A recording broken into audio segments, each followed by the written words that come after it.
Hi. Sorry, I had a frog in my throat. But I guess that's better than a feather up your ass. But I digress. I love you guys. Live long, prosper, and giggle frequently. So I got this little brainstorm.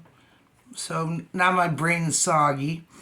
And I got this inspiration to tell you guys how to make something that I like to make and tell you one of my dreams. So this is episode 1 from the Dreaming Hooker. It's PG-13 kind of a episode. I call myself a happy hooker because when you crochet, you use a little crochet hook, okay? So what we're going to work on today is a hyperbolic brain coral. Now, rain corals are these beautiful live creatures you find in oceans. Typically, they're white, but when you're making one, you can use any colors you like. You can use any size yarn you like, any size crochet hook you like. The smaller the yarn and the smaller the hook, the tighter and wavier it'll be. This one I made using just a variety of different scrap yarns. And that's one thing you could do is you could use scrap yarns and just throw it all together. But today I'm going to go with the classic white. This has got a little bit of shimmer to it. And it's a worsted weight 4-ply and a G-size hook. Sorry, I got a little bit of a runny nose. It's disgusting.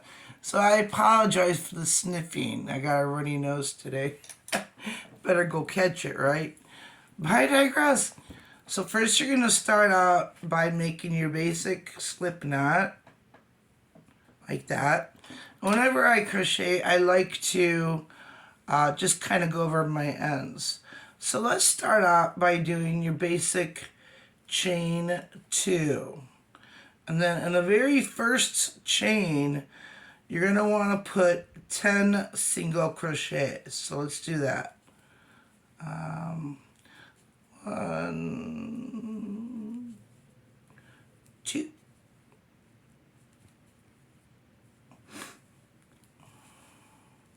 3. I'm slow, I've just woken up. 4, 5, 6, 7, 8, 9, 10. And then you're going to want to do a slip stitch in that very first. I better put on my old lady glasses. I can't see too well. See if I can put my glasses on. There we go. Haha. Now I can actually see what the heck I'm doing. So then after you get your 10 single crochets, you're going to do a slip stitch into that very first crochet that you have created. So you got yourself your basic little ring. See how pretty that is? And then we'll do a chain 1, and in that very same stitch you've slip stitched into, I want you to do, please, 2 single crochets. And every single crochet you did in the first round, you're going to put 2. It's going to keep growing that way. So we're going to do 2 single crochets all the way around. So now we're going to get into the dream portion of this as I unconsciously crochet. And yeah, I mean, I'm calling this the Dreaming Hooker. It's not about prostitution. It's just about dreams and crochet. So I was sitting down at my beach, and cheers for all of you who like beaches. I was sitting down at my beach, and I was barefoot. My feet were dangling above the water. It was a beautiful day. And I looked at my foot, and there was this big old, I was barefoot. I looked down at my foot, and my foot had a big spider on it. And the spider was about this big. He was brown and fat. I had never seen a spider like that before. And there was a couple of bugs sitting right next to it on my foot. So I took a little stick and I gently nudged this. I didn't freak out. A lot of people would be like, oh my God, spider. They'd freak out and jump and run away or whatever. I didn't freak out. I just took a little stick and I gently kind of nudged the spider and the other bugs, but they fell into the water. And in hindsight, I'm like, man, I was a real fucking asshole. I didn't have to put them in the water. Why'd I do that? No reason to kill an innocent creature. It wasn't trying to bite me or hurt me. And first I looked at it and it was just sitting there. But, you know, we don't always have full control of ourselves over our dreams. If I was awake at the time, I got all the way on that second round. So then on the second round, you're going to just want to do a slip stitch to that very first single crochet that you made. Alright? And then you're going to chain one and repeat that row in that very same spot. Please make 2 single crochets.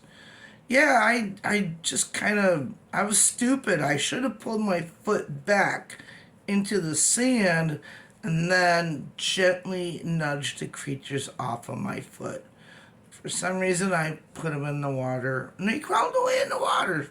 So I guess they didn't mind. And then I said to my dog, Shadow, who was sitting next to me, I had her on a leash. I said, Shadow, we better go home.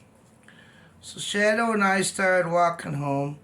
We get up to the road, and I see these really dark clouds around us. And I'm like, ooh, this does not look good. I think we're going to have a storm. Bad habit. Don't ever start it. But I like my bad habits. I have to have bad habits because if I was perfect, nobody would like me. So Shadow was this black miniature schnauzer that I had many years ago. My father had given her to me because his dog Abby had puppies, and I really loved this dog very much. When she was about 12 years old, she got the dog equivalent of toxic shock syndrome, because back when I had her, it was not typical to spay and neuter pets. I thought one day I might possibly breed her. So, she basically got a bad infection because a period got blocked up on her, or a heat cycle, I guess is a technical term. But again, I digress.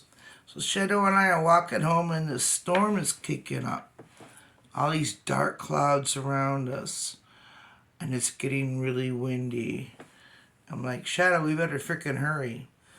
And we get to where my dad's house is, and I says to her, damn, we better move it. It's going to come down bad really, really quickly. And then I thought to myself, wait a minute. Shadow's passed on. This must be a dream. I actually thought, Shadow's passed on, this must be a dream. Or maybe it was an alternate reality, although this did not happen. It's not something that happened in the past of my life. Maybe I was going into the past of an alternate reality of me somewhere else. Because I don't remember this experience, but I mean, yeah, we've been caught in storms before, but I don't remember the whole spider part. But again, I digress. So we better hurry up and get home there, Shadow. We were at my dad's house, and then I looked back at Shadow. Shadow turned into a little boy. Like, wait, what? What the hell happened there? A little boy I'd never seen before, met before, in this reality. But for some reason, I seem to have known the boy. And so we're heading home. Rain's starting to come down, pouring down. And I'm like, holy crap, we better get moving. Lightning was starting to go. Leaves were blowing. I mean, seriously, it started looking like a scene from The Wizard of Oz. I was just waiting for that witch to appear on her broom or her bicycle, whatever the case may be. And let's do another 2 here. And then we'll slip stitch again at the end of that row, into that first one. So as you see, I got 3 rows going. Because every row is multiplied by 2, you're starting to get this weird, wonky, twisty effect. And this is your basic how to make a hyperbolic brain coral. You can go as big as you want, okay? And it's gonna just every single stitch, you put 2 single crochet in it. And it keeps growing and growing and growing. And the bigger it becomes, the more twisty it gets. And when it gets really big, then you end up, then it ends up getting kind of tighter and harder to do. So I gotta finish the story because we're going on 11 minutes. But that's basically how to make your hyperbolic brain coral. And I still got a little bit of a tail left here. And in hindsight, I probably now just cut it. Fuck it. I already crocheted around it. Sorry for the F-bomb. But then, yeah, I mean, you just keep doing the same thing over and over again. 2 single crochets and every one around. And then when you're done, you just bury your ending tail. Okay? End of the dream. We did make it home safe and sound. And me and the little boy went into the house and all was well. This was actually a very basic, normal dream for me. I mean, yeah, it was a little bit weird, but my dreams are usually a lot longer and a lot weirder. But since this is episode 1, it had to be a short dream, a short project, and never ever do this to a guy when you're describing them, because that will just really hurt their ego, and they'll think you're talking about the size of their little willies. And guys don't like hearing that. I mean, it's like, oh, he's a sweet guy and he really meant well, but, you know. Oh my gosh. This is such a terrible thing to say. Well, anyway, thank you very much for your time and attention. I love you all and I hope that you are well. And I hope this brought you a little bit of joy. And if you like this, and if you know anyone that likes to crochet stuff, please pass it on. And if you don't like it, then you get what you paid for, because this is free. All right, TTFN, God bless you all. And if I could give you one little piece of advice about how we can create peace on earth, please try your best to be loving, kind, and respectful to all whom you encounter. But take no shit, okay? All right? Oh no, it's 13 minutes. I better stop. Bye. Love you guys. I hope you liked it. Oh my God, I hope you liked it. Bye. More to come.